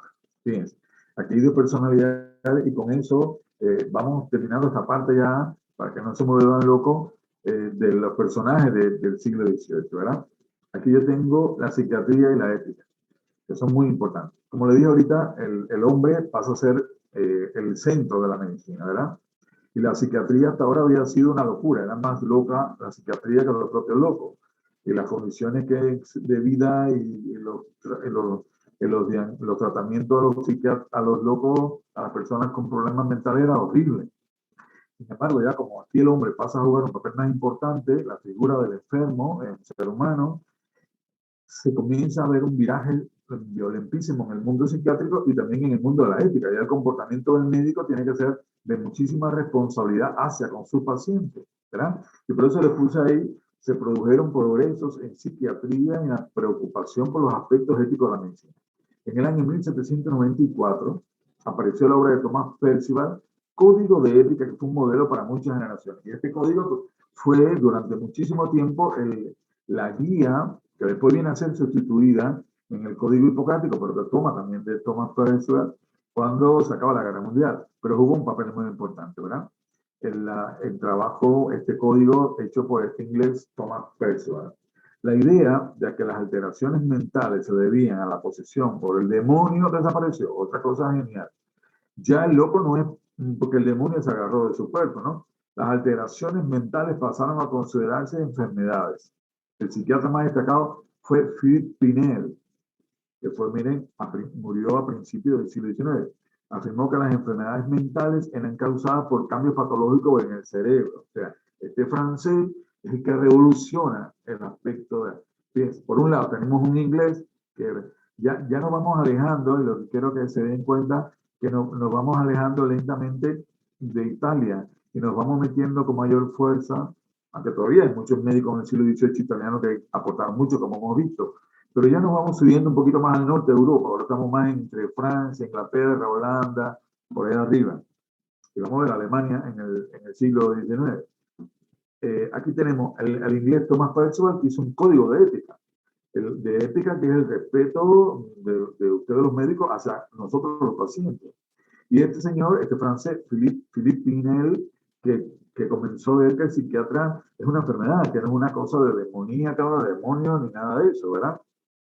Aquí tenemos a Thomas Percival y la ética médica. Thomas Percival fue un gran clínico y un hombre extraordinariamente ocupado por la configuración de la profesión médica en torno a una idea moral claramente definida. En el año 91, profesionales del Hospital de Manchester le pidieron elaborar un esquema de la conducta profesional relativa a los hospitales y otras obligaciones benéficas de los médicos. El documento original fue también aceptado que fue publicado en el año 3 con el título de Ética Médica. O sea, aquí está el Código de Ética Médica hecho por el Tomás, este señor es inglés, el doctor Thomas Percival, ¿verdad? Y por otro lado tenemos este francés, este que está acá, que comenzó a meterse en el mundo de la psiquiatría. Yo pienso que es el padre de la psiquiatría moderna. Y ya ustedes creo que están dando algunos, no sé, lo de quinto semestre, si algunos están dando psiquiatría. Philippe Pinel nació el 20 de abril y se murió en el año 26, o sea, ya entrado el siglo XIX. Fue un médico francés dedicado al estudio y tratamiento de las enfermedades mentales. Pertenece al grupo de pensadores que constituyeron la clínica médica como observación y análisis sistemático de los fenómenos perceptibles de la enfermedad. Es a partir de esta rigurosidad en el plano del método que establece la primera clasificación de enfermedades mentales, teniendo sus ideas gran repercusión posterior. En el campo institucional propugna la humanización del trato que se daba por entonces a las personas que por ellas aquejadas, eliminando como primera medida su encadenamiento a las paredes. Oigan qué medida genial de encadenar en las paredes a las personas con problemas psiquiátricos. O sea, que la humanidad le debe muchísimo también a este hombre, sobre todo a las personas y los familiares de las personas que han tenido problemas psiquiátricos. A partir de él comienza el cambio, una revolución en la psiquiatría, una cosa genial, y se le agradece inmediatamente a este francés. O sea, y se considera posible la recuperación de un amplio grupo de alineados se le llamaba, la denominación social de la época de los locos a partir del tratamiento moral. Entonces, une también con la cuestión del código de ética y el comportamiento moral correcto tanto de los médicos como de los propios pacientes, ¿verdad? Entonces, aquí terminamos con la cirugía, sí terminamos. Esta es la última de los aportes en el siglo XIX, en el siglo XVII, que fue muy bueno. Fíjense, dice, a pesar de que los cirujanos siguieron impotentes frente al dolor y a la infección, todavía no hay anestesia fuerte desarrollada ni nada de eso, la cirugía hizo por esos técnicos gracias al mayor conocimiento de la anatomía, que se fue desarrollando ese mundo de la anatomía. Durante el siglo XVIII pudo finalmente la cirugía liberarse de las cadenas que le ligaban a los barberos. Bien, esto es lo importante acá. Ya los barberos dejan de ser los cirujanos y los curanderos, ¿verdad? Durante el siglo XVIII pudo finalmente la cirugía liberarse de las cadenas que le ligaban a los barberos y los curanderos. A mediados del siglo, las principales universidades de Inglaterra, Francia, Alemania ofrecían cátedras en cirugía. En la década siguiente, los cirujanos disfrutaron de igual estimación que los médicos. Fíjense que acá ya la cirugía comienza a elevarse, que hasta ahora no lo era. Fue un poco, algunas personalidades de estos barberos pasaron a jugar un papel como cirujano, pero seguía la competencia, la lucha durante todo el siglo XVII y parte del siglo XVIII, hasta que ya desaparece el papel de los barberos como cirujanos. Y aquí le tengo que la primera nación que prohibió a los barberos practicar la cirugía fue Francia en el año 31 del siglo XVIII.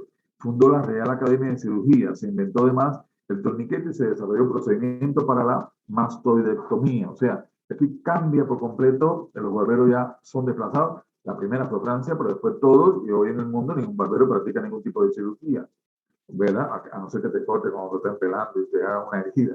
Pero ya la cirugía está al mismo nivel de la medicina y está dentro de todo lo de enseñanza de medicina a nivel mundial. Y muchísimos de ustedes sueñan seguro con ser cirujano. O sea, esto es otra de las grandes importancias que tuvo en el siglo XVIII el desarrollo de la medicina. Yo les puse aquí un cuadrito, aquí están los barberos practicando cualquier tipo de cosas, de operaciones. Esto se prohíbe totalmente en el siglo XVIII, comenzó en Francia y después en el mundo entero, y pasó a esta figura, ¿verdad? Los cirujanos, ya todos profesionales, todos médicos, sin ningún tipo de cuestión empírica, solamente de abrir y cortar, y no, ya eso pasó a otra época, y los cirujanos se transformaron en verdaderos médicos, ¿ok? Y por último, para terminar esta parte, puse aquí al final del siglo de la razón, quedaban establecidas las bases sobre las cuales se instituirá la era de la ciencia. O sea, son estos lo que hemos visto ahora, lo que yo les puse, los primeros aportes, o sea, los principales aportes de un siglo convulso de revoluciones. Recuerden que en este siglo XVIII fue la Revolución Francesa, un mundo de locura. Ahora la semana que viene, el miércoles, estamos, si no me equivoco, estamos 14 de julio, 14 de julio, 14 de, el miércoles, sí, el próximo miércoles, es toda Francia, yo creo que toda la humanidad debe celebrar de una manera u otra el triunfo de esa Revolución Francesa, porque elimina esa etapa de la historia que era el feudalismo e implanta una nueva sociedad que es una sociedad capitalista. Fue un siglo violentísimo en toda Europa, el siglo XVIII, junto con todo este mundo de la razón, de la ilustración, del iluminismo, que llevó, por supuesto, a la medicina y que elevó a un peldaño superior la medicina y al médico. Y al médico comienza a verse como una figura totalmente diferente, y hemos visto los principales aportes de la ciencia médica. Todo esto condicionó que llegáramos a un otro siglo, que es el que viene, el siglo XIX, que vamos a ver en la semana que viene, que es el nacimiento de la medicina puramente científica. Esta medicina occidental, que es la que ustedes están estudiando ahora acá en Pacífico, ¿verdad? Y que se estudia en la mayoría de las universidades del mundo. ¿Ok? Este es el siglo de las luces y su importancia. Vamos a ver ahora un momentito, ya les puse ahí, pero quiero que vean ahora conmigo este vídeo sobre este hombre que para mí fue uno de los más importantes en el siglo, porque salvó millones de vidas y que sigue salvando por su descubrimiento. Claro, más tarde, más temprano, más tarde, porque más temprano no hubo, más tarde alguien lo hubiese también descubierto, pero fue él. Y a él le debemos todo el reconocimiento. Oigan este pequeño vídeo que está bastante, a mí me encantó y seguro que a usted también le va a gustar. Vamos a verlo un momentito.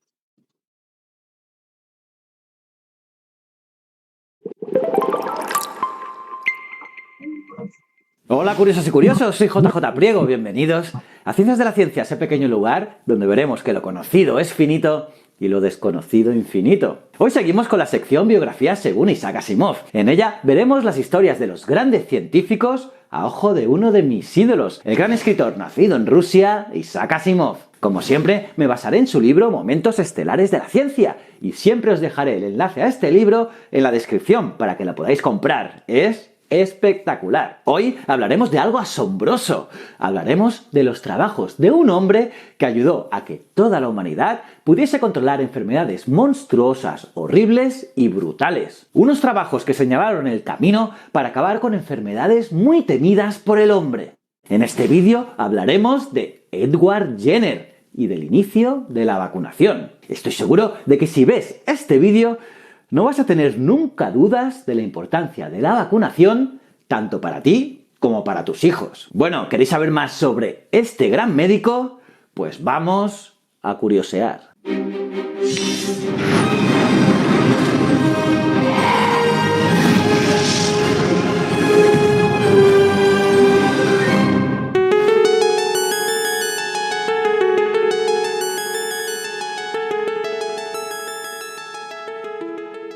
Corría el mes de julio de 1796 y Europa era un hervidero. Napoleón Bonaparte ganaba sus primeras batallas en Italia y la revolución irrumpía por doquier, derrumbando viejas costumbres y maneras. Por si fuese poco, un médico inglés llamado Edward Jenner estaba cometiendo lo que parecía una monstruosidad: transmitir deliberadamente la terrible enfermedad de la viruela a un niño de solo 8 años. Jenner tomó un poco de supuración de las pústulas de un enfermo y raspó en la piel del muchacho. Aquello tendría que haber bastado para que el niño contrajera al poco tiempo la viruela. Jenner esperó a ver qué pasaba y con gran alivio comprobó que sus esperanzas eran fundadas. El niño no contrajo la viruela ni mostró absolutamente ningún signo de la enfermedad. Jenner, por lo tanto, no fue un monstruo, sino un gran benefactor de toda la humanidad. Había demostrado que sabía cómo prevenir la viruela y con ello influyó mucho más, muchísimo más el destino humano que Napoleón con todas sus victorias. Pero por desgracia todos conocemos a Napoleón, pero pocos conocemos al gran Edward Jenner. Pensad que en 1802, tras estallar la guerra entre Inglaterra y Francia y después de un breve periodo de paz, cayeron prisioneros algunos ciudadanos ingleses y por ello se pidió a Napoleón que los pusiera en libertad. Napoleón estaba a punto de negarse, pero curiosamente supo que entre los firmantes figuraba Edward Jenner. ¿Y qué pensáis que hizo Napoleón? Pues bien, el futuro conquistador de Europa no se lo pensó dos veces. No se atrevió a desoír al conquistador de la viruela y liberó a los prisioneros. Imaginad la importancia que tenía este gran hombre. Edward Jenner nació en Gloucestershire, Inglaterra, el 17 de mayo de 1749. A los 20 años comenzó a estudiar medicina, pero como otros pioneros de la ciencia, picó en muchos otros campos. Y es que el tío estudió geología, escribió poesía, tocaba instrumentos musicales, se interesó en el estudio de las leyes e incluso construyó un globo. Y por fortuna para el mundo, rechazó sin embargo un empleo realmente apasionante, el de naturista oficial en el segundo viaje del capitán Cook a los mares del sur. Jenner decidió quedarse en Inglaterra y así ejercer la medicina. Menos mal. Pensad que uno de los grandes problemas médicos de aquellos días era la viruela, quizá la enfermedad más temida de las que asolaban la humanidad. De cuando en cuando brotaba una epidemia y como había muy pocos conocimientos de higiene, la enfermedad se propagaba como un reguero de pólvora por las sucias ciudades superpobladas. Un 10% de los que contraían la enfermedad morían y los que lograban sobrevivir quedaban picados de viruela. Y es que cada pústula causada por la enfermedad dejaba una cicatriz en la piel después de desaparecer.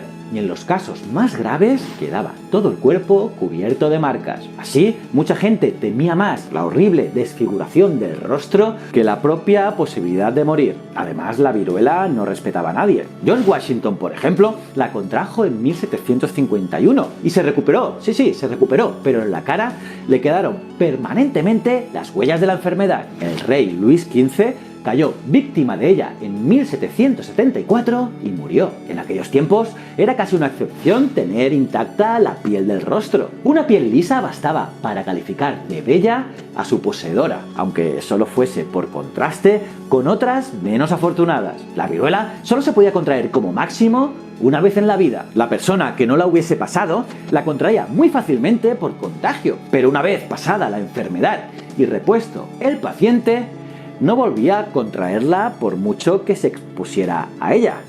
Era inmune. Este hecho dio lugar en 1718 a la que por entonces parecía una fabulación. Y es que una noble inglesa llamada Lady Mary Wortley Montagu regresó de un viaje por Turquía e informó que los turcos tenían el hábito de inocularse deliberadamente con líquido tomado de casos leves de la enfermedad. La persona inoculada contraía entonces una forma benigna de viruela y se inmunizaba a un coste bien bajo. Imaginad si Lady Mary tenía fe en sus observaciones que inoculó a sus propios hijos. Claro, con el riesgo que conllevaba. Y es que Lady Mary era sin duda una mujer brillante, pero también una especie de mariposilla social que costaba mucho tomarla en serio. Y claro, los médicos desde luego no lo hicieron. Aparte de que tampoco era fácil convencer a los ingleses de que los turcos sabían hacer algo digno de emular. Pero Jenner, el protagonista de nuestro vídeo de hoy, empezó a interesarle la viruela nada más comenzar a ejercer la medicina. Puede que oyera la historia de Lady Mary, y también puede que no. Lo que sí es seguro es que le llegó a sus oídos una vieja superstición muy difundida en su tierra natal de Gloucestershire. Esta superstición afirmaba que la viruela bovina, una enfermedad del ganado que podían contraerla las personas, estaba reñida con la viruela humana. Es decir, la persona que contraía una de ellas no contraía la otra. Y Jenner se preguntó si sería o no realmente una superstición. Pensad que era proverbial, por ejemplo, la hermosura de las vaqueras. Y por aquel entonces estaban de moda en Francia las piezas de teatro en las que la protagonista era una vaquera o una pastora de singular belleza, quizá por la tersura de su rostro, rara vez marcado por la viruela, o porque al estar en contacto con el ganado contraían la viruela bovina en lugar de la otra menos benigna. Y así, por mera casualidad, Jenner comenzó a observar de cerca los animales domésticos. Los caballos, por ejemplo, padecían una enfermedad llamada viruela equina, que cursaba con bultos y pústulas en las patas del animal. Los mozos de cuadra curaban a veces las pústulas y atendían luego a las vacas lecheras. Así, la vaca no tardaba en contraer la viruela bovina. Al mozo o la moza le salían pocos después algunas pústulas, pero casi siempre en las manos, que era lo que realmente estaba en contacto con la vaca. Y nunca, nunca, nunca, y eso es importantísimo, nunca en la cara, cuya desfiguración, claro, era lo más temido. Por otro lado, la gente que por su profesión tenía que estar en contacto con animales domésticos parecían realmente inmunes a la viruela. Así, Jenner llegó a la conclusión de que la viruela equina y la bovina eran una forma de viruela. Su tesis era que la enfermedad, al pasar por el animal, se debilitaba en gran medida. Y de esta manera, los granjeros tenían razón. Unas cuantas pústulas de viruela bovina en las manos y no hacía falta preocuparse ya de la muerte o la desfiguración por la viruela. El 14 de mayo de 1796, Jenner tenía ya la suficientemente confianza en su teoría para aceptar sobre sí una responsabilidad escalofriante. Primero buscó una vaquera que tuviera la viruela bovina. Tomó luego un poco de líquido de una pústula de la mano y se lo inyectó a un niño. 2 meses después volvió a inocular al niño, pero esta vez no con viruela bovina, sino con viruela de verdad. Y el niño no enfermó, era inmune. Jenner decidió repetir la prueba para cerciorarse. Tardó 2 años en encontrar a una persona que presentara un caso activo de viruela bovina. Ya podemos imaginar su impaciencia durante todo ese tiempo, pero se abstuvo de publicar prematuramente sus resultados. Y claro, esperó hasta que en 1798 encontró por fin el caso que buscaba. Repitió el experimento con otro paciente y comprobó exactamente lo mismo. Ahora ya podía publicar todos sus resultados y anunciar al mundo entero que había encontrado la manera de derrotar a la viruela. Curiosamente, la viruela bovina se llama vaccinia en latín. Así que Jenner acudió la palabra vacunación para describir su método de inocular viruela bovina con el fin de crear inmunidad contra la viruela. El trabajo de Jenner era tan meticuloso que solo se atrevieron a rechazarlo algunos médicos conservadores, ya que también hubieron culpables de verdaderos perjuicios, unos desaprensivos que empezaron a inocular sin tomar las debidas precauciones y propagaron infecciones graves. Pero bueno, afortunadamente las vacunaciones se extendieron a todas las partes de Europa. La familia real británica se vacunó y en 1803 se fundó la Royal Jennerian Society, presidida por Jenner y que promovía campañas de vacunación. Pensad que el número de muertes por viruela se redujo a 1/3 en solo 18 meses. En Alemania, por ejemplo, y esto es muy pero que muy chulo, el aniversario del nacimiento de Jenner es día festivo y así el estado de Baviera decretó la obligatoriedad de la vacuna en 1807. Otras naciones siguieron su ejemplo e incluso la atrasada Rusia adoptó la práctica. Curiosamente, el primer niño que se vacunó allí en Rusia recibió el nombre de Bakinov y su educación corrió a cargo del Estado. Inglaterra fue la más perezosa en honrar a Jenner. En 1813 se le propuso como candidato al Colegio de Médicos de Londres, pero el colegio se empeñó en examinarle de los clásicos, es decir, de las teorías de Hipócrates y Galeno. Jenner, claro, se negó. Pensaba que su victoria sobre la viruela bastaba como recomendación. Pero los caballeros del colegio no pensaban igual y no le eligieron. Ellos se lo perdieron. Jenner murió el 24 de enero de 1823 y lo hizo sin ser medio del colegio, pero con toda la gloria que podía tener un médico. La viruela es hoy en día una enfermedad muy rara gracias a las vacunas. En la mayoría de los países se vacuna a todos los niños desde edad muy temprana. Y basta que surja un solo caso de viruela en alguna ciudad para que se recomiende revacunar a todos los habitantes de dicha ciudad, evitando así cualquier riesgo de epidemia. Pero esto es solo parte de la historia, y quizá no la más importante, porque Jenner había descubierto una manera, no de curar la enfermedad, no, sino de prevenirla. Y fue el primero que lo consiguió. El método consistía en utilizar la propia maquinaria del cuerpo para crear la inmunidad, fundando así la ciencia de la inmunología. Desde entonces, los médicos han tratado de hallar nuevos medios de inducir al cuerpo a crear inmunidad contra enfermedades peligrosas, obligándole a que fabrique defensas químicas, los llamados anticuerpos, contra versiones benignas de la enfermedad. Los líquidos que causan esa enfermedad benigna sigue llamándose vacunas, aunque ya no tienen nada que ver con las vacas. Así que si conoces a alguien que no cree en las vacunas, pásale este vídeo para que conozca un poco de la historia de la humanidad, porque la vacunación salva vidas en mayúsculas. Pensad en la tremenda viruela, por ejemplo, o el temible sarampión. El sarampión es una enfermedad que podría ser eliminada en todo el mundo, pero eso significa que la vacunación de al menos el 95% de todos los que son elegidos debe aumentar a 2 dosis con el fin de proteger a todos, incluso a aquellos que no son lo suficientemente mayores para recibir la vacuna. Y es que el sarampión es una de las enfermedades más contagiosas conocidas, por tener picos en los que a veces casi desaparece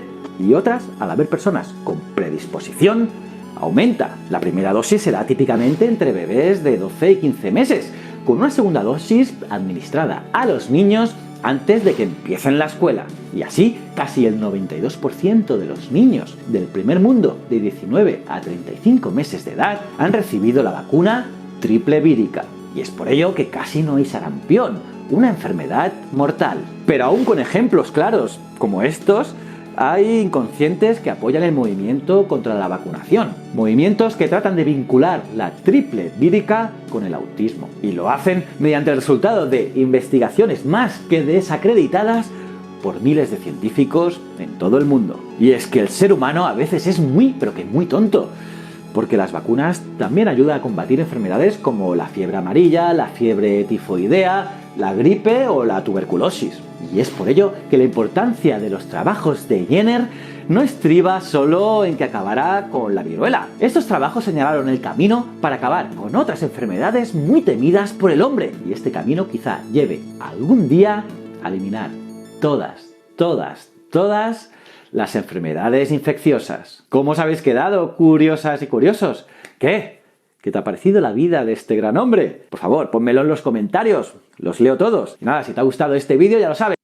Bueno, lo que están ahí todavía, realmente a mí me encantó el vídeo.